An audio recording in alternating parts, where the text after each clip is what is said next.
The government has given guidelines to local schools on handling national security-related activities.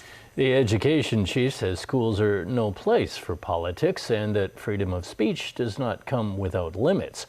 Keina Chiu tells us more.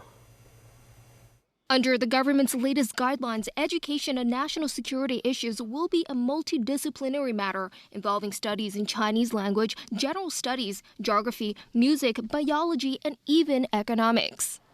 A subject like no other, lessons on specific offenses under the national security law will also begin from the tender age of 6.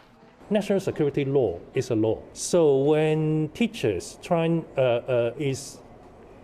for example, developing his or her own materials for teaching a law, he or she has to base on facts. We will be providing a lot of factual information about the national security law, and so they can make reference to these materials.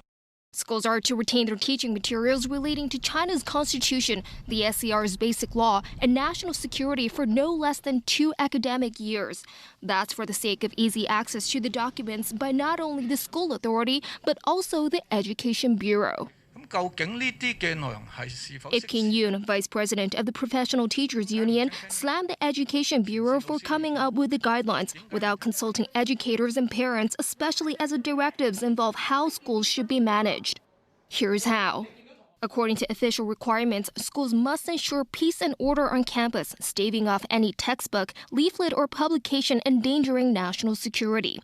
It also demands that schools keep an eye on any political activities in their premises and ensure students and teachers steer clear of any of those events. Also, any attempts of political expression that may infringe the national security law, such as human chain demonstrations and class strikes, must be strictly prohibited. In times of need, schools may seek help from a police community relations officer, otherwise call the cops.